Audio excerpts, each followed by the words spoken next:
Hi hello வணக்கம் friends, welcome to sweet Ammu channel. இன்றைக்கி என்ன ரெசிபி செய்ய போகிறோம் பார்த்தீங்கன்னா, அட்டகாசமான முருங்கைக்கீரை சூப் தாங்க செய்ய போகிறோம். இந்த முருங்கைக்கீரை சூப் எதுக்கெல்லாம் நல்லதுன்னு பார்த்தீங்கன்னா, வெயிட் லாஸ் பண்ணுறதுக்கு ரொம்பவே ஹெல்ப்ஃபுல்லான இந்த முருங்கைக்கீரை சூப் வெயிட் லாஸ் பண்ணுறதுக்கு. அடுத்தது வீட்டில் பெரியவங்க இருந்தாங்கன்னா மூட்டு வலி, கை கால் வலி, ஜாயிண்ட் பெயின் இதெல்லாம் இருக்குது இல்லையா, அயன் சக்தி குறைபாடு இருக்கிறவங்க எல்லாருமே இந்த முருங்கைக்கீரை சூப்பை எடுத்துக்கிட்டாங்கன்னா ரொம்பவே நல்லதுங்க. மாலை நேரத்துலேயும் இல்லை காலை வெறும் வயிற்றுலேயும் இதை குடிக்கும்போது அவ்வளோ நமக்கு எஃபெக்டிவாக இருக்கும், பவர்ஃபுல்லாக இருக்கும். மெயினாக வெயிட் லாஸ் பண்ணணும்னு நினைக்கிறவங்க தாராளமாக காலையில் வெறும் வயிற்றில் இதை குடிச்சு வரலாம். வாங்க வீடியோக்குள்ளே போகலாம். ஒரு பாத்திரம் எடுத்துக்கோங்க. அதில் நம்ம தேவையான அளவு ஆயில் சேர்த்துக்கலாம்.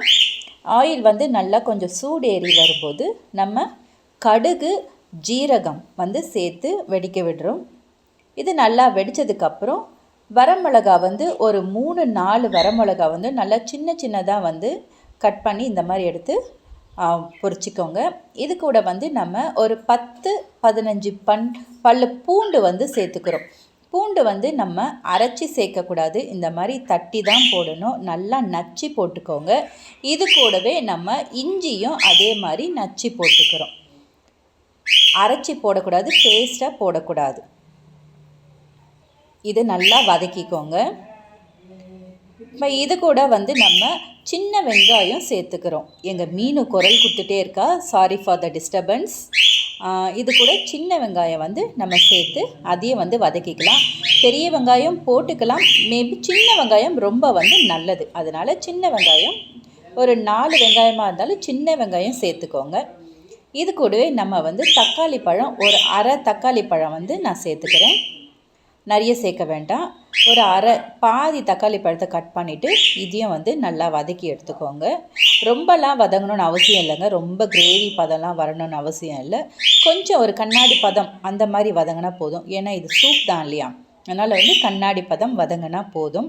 இந்த மாதிரி நல்லா வதக்கி விட்டுக்கோங்க. இப்போ இது கூட நம்ம ஒரு கைப்பிடி அளவு முருங்கைக்கீரையை எடுத்து சேர்த்துக்கிறோம். தாராளமாக ஒரு கைப்பிடி அளவு முருங்கைக்கீரையை எடுத்து சேர்த்துக்கோங்க.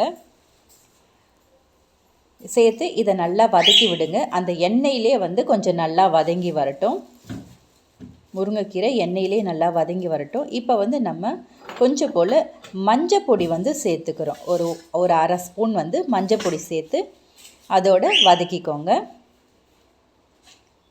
கீரை கொஞ்சம் எண்ணெயிலே வதங்கினா நல்லாயிருக்கும், டேஸ்ட்டாக இருக்கும். இப்போ இது மாதிரி நல்லா வதக்கி விட்டுட்டு நம்ம தண்ணி சேர்த்துக்க போகிறோம். நான் ஒரு 2 டம்ளர் தண்ணி சேர்த்துக்கிறேன். 2 பேர் குடிக்கிற மாதிரி இருக்கிறதா இருந்தால் 2.5 டம்ளர் தண்ணி கூட நீங்கள் சேர்த்துக்கோங்க. நான் 2 டம்ளர் தண்ணி சேர்த்துக்கிறேன். தண்ணி சேர்த்துட்டு இப்போ இது நல்லா கொதி வரணும். அந்த கீரை ரொம்ப நேரம் கொதிக்கணுன்றது அவசியம் கிடையாது. ஒரு 6-7 நிமிஷம் கொதிச்சா போதும். ரொம்ப நேரம் கொதிக்கணும்னு அவசியம் கிடையாது. இந்த மாதிரி சுற்றி நல்லா கலரி விட்டுட்டு நம்ம தட்டு போட்டு மூடி வச்சிடலாம். ஒரு 6 நிமிஷம் கழித்து நான் எடுத்து பார்க்குறேன். பாருங்கள், கீரை நல்லா கொதித்து வந்திருக்கு. சூப் நல்லா கொதிச்சிட்ருக்கு. கீரையும் நல்லா வெந்திருக்கு பாருங்கள், நல்லாவே வெந்திருக்கு பாருங்கள். ஒரு ரொம்ப நேரம் வேக வைக்கணும்னு அவசியம் கிடையாது முருங்கைக்கீரையை பொறுத்த வரைக்கும். இப்போ இந்த சமயத்தில் நம்ம மிளகுத்தூளும் சால்ட் உப்பும் சேர்த்துக்கிறோம். உப்பு தேவைக்கு நீங்கள் உப்பு சேர்த்துக்கோங்க. உப்பு பார்த்து சேர்த்துக்கோங்க. அப்புறம் கூட நீங்கள் வேணும்னா சேர்த்துக்கலாம். இப்போவே ஜாஸ்தி சேர்த்துட்டிங்கன்னா அப்புறம் சூப் ஒன்றுமே பண்ண முடியாது. அதனால் கொஞ்சமாக சேர்த்துக்கோங்க. பெப்பர் நீங்கள் தாராளமாக எவ்வளோ வேணாலும் சேர்த்துக்கலாம். அவ்வளோதாங்க, முருங்கைக்கீரை சூப் ரெடியாக இருக்குது. ஃபைனலாக நம்ம என்ன பண்ண போகிறோன்னா, கொத்தமல்லி தழையை நம்ம சின்ன சின்னதாக கட் பண்ணி கொத்தமல்லி சேர்த்துக்கலாம். கொத்தமல்லி சேர்த்துட்டு அதுவும் ஒரு கொதி வரா மாதிரி வச்சுக்கோங்க. ரொம்ப நேரம் கொதிக்கணும்னு அவசியம் இல்லை. ஆல்மோஸ்ட் நம்ம சூப்பை ரெடி பண்ணிட்டோம். அவ்வளோதாங்க, முருங்கைக்கீரை சூப் பக்காவாக ரெடி ஆகிடுச்சு. இது வாரத்தில் ஒரு 3 நாள் நீங்கள் காலையில் வெறும் வயிற்றில் குடிச்சிங்கன்னா ரொம்பவே சூப்பராக இருக்கும். எம்டி ஸ்டமக்கில் குடிங்க. இல்லைன்னா சாயந்தரம் ஸ்நாக்ஸ் டைமில் கூட டீ காஃபி குடிக்கிறதுக்கு பதில் இந்த மாதிரி சூப் குடிச்சு பாருங்கள்.